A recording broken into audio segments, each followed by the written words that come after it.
उदयपुर की घटना को सुनने के बाद, उदयपुर की घटना के बाद इमाम कहता है, दिल्ली में क्या जामा मस्जिद का इमाम कहता है कि शांति का मजहब है इस्लाम। अबे एक पैर तेरा साला कब्रिस्तान में है, कम से कम लाश के मोमेंट तो सच बोलना सीखो।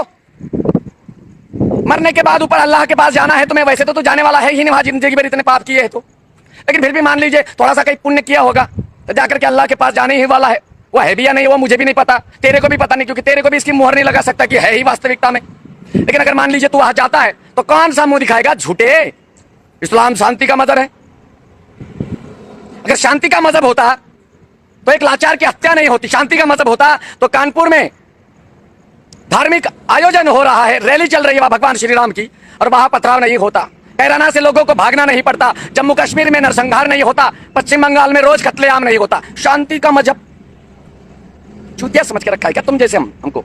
साले तुम हो तो हमें भी वही समझ के रखा है क्या? शांति का मजहब, शांति का मतलब ही समझते हो क्या?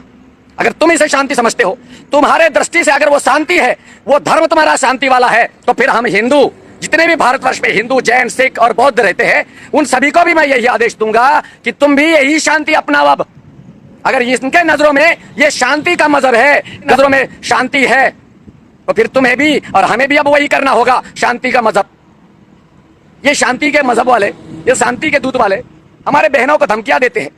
मुझे लगातार बाहर से धमकियां आ रही हो तो आती, कोई फर्क नहीं पड़ता, मैं कोई दिखाने के लिए राजी नहीं हूं, और मैं ये दिखाऊंगा भी नहीं कि मुझे सिक्योरिटी दे गवर्नमेंट, मेरी सुरक्षा करे, मेरे द्वार पर चौकीदार बने करके बैठे रहो। मैं ये नहीं कहूंगा कि मेरे जीवन की रक्षा करो, और मरने के लिए तो आया हूं मैं। तुम भी मरने वाले हो, या बड़े बड़े सम्राट मर गए, भगवान श्री राम, श्री कृष्ण, परशुराम सब चले गए संसार से विदा होकर के, जब उन्हें मानवीय शरीर मिला। मैं भी जाऊंगा, तुम भी जाओगे, तो फिर किस चीज का वहम, किस चीज का अभिमान, किस चीज का घमंड, और किस चीज की लोभ, आशा, अपेक्षा? मरना है, शरीर मरता, आत्मा नहीं मरती है। ये जैन धर्म का सिद्धांत सिखाता है, ये हिंदू धर्म का सिद्धांत सिखाता है कि आत्मा नहीं मरती। लेकिन ये बेवड़े शांति का मजहब, तो जब मरने ही वाले हैं तो हम भला कम डरने वाले किसी से? आवाज खराब है, सबको पता है, बड़ा प्रयास कर रहा हूं, क्या मालूम किस दुष्ट की नजर लग गई है, गला खराब हो गया। रोज गीत गाता हूं मैं, परमात्मा की भक्ति करता हूं, आराधना भी करता हूं, लेकिन गा नहीं पा रहा हूं। कुछ बागड़ बिल्लों को लगता है कि अरे महाराज जी को तो अब गला खराब हो गया, ये बरकरार रहे। कल एक शेख का पिल्ला मुझे लिखता है कि तुम्हारी आवाज बेटी बड़ा मजा आ रहा है, अब कैसे चिल्लाओगे? अबे परमात्मा शक्ति दे ही देता है जब हम धर्म के लिए और देश के लिए आवाज उठाते हैं। तो ये शांति का मजहब है, आप भी स्वीकार करते हो ना कि ये शांति का मजहब है? बताइए कौन सा हिंदू, और अगर मुसलमान मुझे इस समय देख रहा है तो किस आधार पर तुम बताते हो कि तुम्हारा मजहब शांति का मजहब है? अगर शांति है तो फिर लड़ाई क्या है? अगर शांति है तो गला काटना क्या है? अगर शांति है तो धार्मिक जुलूसों पर पथराव करना क्या है? अगर शांति है तो माता बहनों के साथ इश्कबाजी करके उनको पेटियों में, सुटकेस में मार करके फेंकते हो, ये क्या है? अगर शांति, तुम्हारा मजहब शांति का मजहब है, तो अगर हिंदू बन करके, वास्तविकता में तुम हुल्ले हो, हिंदू बन करके माता बहनों के साथ इश्क लड़ाते हो, उन्हें प्रेम जाल में फंसाते हो, तो फिर प्रेम क्या है? और कोई ऐसा एक प्रमाण दे दीजिए तुम्हारे धर्म ग्रंथों में कि तुम्हारे जो पर्व मनाए जाते हैं, ईद हो, मुहर्रम हो, जब ताजिए निकालते हो तो किस बेसिक पर निकालते हो? हम हमारे भगवान श्री राम की जयंती मनाते हैं, इसीलिए मनाते हैं क्योंकि उन्होंने रावण का वध किया था। हम भगवान कृष्ण का जन्मोत्सव इसलिए मनाते हैं क्योंकि उन्होंने कंस का विध्वंस किया था। हम भगवान पार्श्वनाथ का जन्म कल्याणक इसलिए मनाते हैं क्योंकि उन्होंने कमट का अहंकार तोड़ा था। हम छत्रपति शिवाजी महाराज की जयंतियां इसलिए मनाते हैं क्योंकि उन्होंने इस्लाम से लड़ाई ली और औरंगजेब को दांतों तले चने चबाए लोहे के। तुम्हारे पास क्या है ऐसा जो तुम घमंड से कह सकते हो कि हमारा ये पर्व, इसलिए ये पर्व हम मनाते हो? कि तुम्हारा कोई एक पर्व बता दो। नुपुर शर्मा को लेकर के पूरी पिछवाड़े में आग लगी हुई है। नुपुर शर्मा का स्टेटमेंट, नुपुर शर्मा का स्टेटमेंट। अरे उसने क्या सही बोला और क्या गलत बोला, ये हमारा भी जानने का अधिकार है। अगर सही बोला है तो क्या बोला है, और गलत बोला है तो क्या बोला है, प्रमाणित तो करो। लेकिन तुम जानते हो कि तुम गलत हो, सही है वो।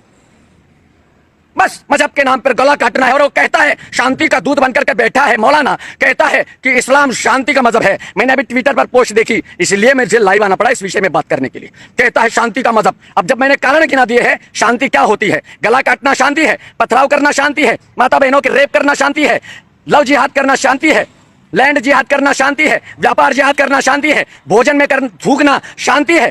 तो फिर धर्म क्या है? धर्म की व्याख्या तुम्हें पता ही नहीं है। जब कबीलों के अंदर अपने ही माता बहनों पर चढ़ जाने वाली जाति तुम्हारी, तुम हमें सिखाओगे धर्म क्या होता है? एक स्टेटमेंट देने का, ओ एक कमीना हैदराबाद में बैठा हुआ बकरा, साला शक्ल तो चूहे जैसे लिखते हैं, ऐसा चूहा जैसा पिचका हुआ है, चाइना वाला वैसा नहीं कटक करके काट के खाने वाला है उस चूहे को, ऐसी शक्ल अकबरुद्दीन ओवैसी की, वो स्टेटमेंट देता है, नाम ले रहा है एक हिंदू का और मुसलमान 4 जो मरे हैं उनका नाम ले रहा है। ये दंगा फैलाने वाले लोग हैं। सरकार इन पर क्यों कटाक्ष नहीं करती? अभी मेरी उदयपुर से मेरे शिष्य मनोज परमार से बात हुई, उन्होंने कहा महाराज धारा 144 लगाई हुई है राजस्थान में। मैंने कहा तोड़ दो राजस्थान की तो 144 धारा, हिंदुओं सड़कों पर आ जाओ, कितनी गोलियां मारेंगे तुम्हें? गोली मारने का अधिकार मेरा संविधान, मेरा भारतीय संविधान, मेरा कानून नहीं देता। भले ही धारा 144 लगाई हुई है, क्योंकि गोली चलाने के लिए तुम्हारे पास पुख्ता कारण होना चाहिए कि इसलिए तुम्हें गोली चलानी पड़ेगी। गोली नहीं चला सकती राजस्थान की सरकार हिंदुओं पर धारा 144 के बावजूद भी। मैं सही हूं या गलत?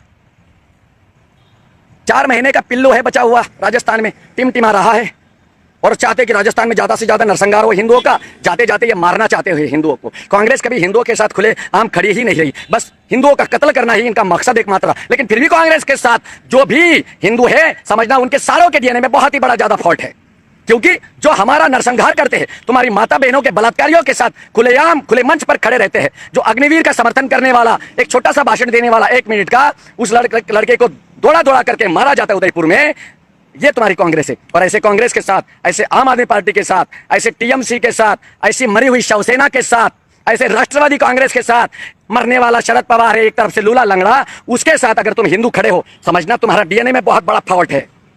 बताने की जरूरत नहीं, चेक करने की भी जरूरत नहीं है कि जाकर के तुम लैबोरेटरी में चेक करो अपना ब्लड में कुछ कौन से गुण है कौन से अवगुण है, जरूरत नहीं पड़ेगी अगर तुम इनके साथ खुलेआम खड़े हो तो।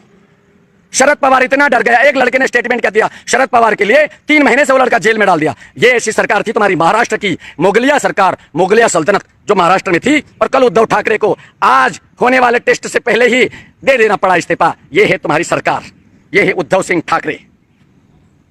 अभी जो चले ही गए मरियल लोगों के बारे में बोलना क्या है, तो मैं यही बोलना चाहता था, शांति का मजहब क्या है भाई? मुझे रोज धमकी आती है, रोज, एक दिन नहीं जाता है, मुझे तो बड़ा मजा आता है। साले इतना धमकियां देना है दे दो, मेरा मनोरंजन हो जाता है। और सूर्य सागर तेरा ये कर डालेंगे वो कर डालेंगे, भूतनी वालों 15 साल से चिल्ला ही रहे हो, ये कर डाले। 15 साल जब तो सोशल मीडिया तक नहीं था, 15 साल से ही तुम मुझे मारना चाहते हो। साले तुम मेरा बाल नहीं हिला पाए, तुम मेरे हत्या करोगे? कितने भी बड़े आतंकवादी को तुम मेरे सामने लेकर मार डालूंगा। सरकार को भी यही कहना चाहूंगा, अगर ये आचार्य सूर्य सागर बेबाक रूप से अपनी राय केवल और केवल हिंदू हित के लिए, हिंदुस्तान के हित के लिए रखता है, तो तुम्हारा भी कर्तव्य बनता है कि परोक्ष अपरोक्ष रूप से मेरा ध्यान रखे। मैं तुम्हारे को भीख नहीं मांग रहा हूं, मैं भीख भगवान से नहीं मांगता, महाकाल से नहीं मांगता, महावीर से नहीं मांगता, तुमसे भला क्या मांगूंगा? मेरी रक्षा का दायित्व वो महाकाल संभालते हैं।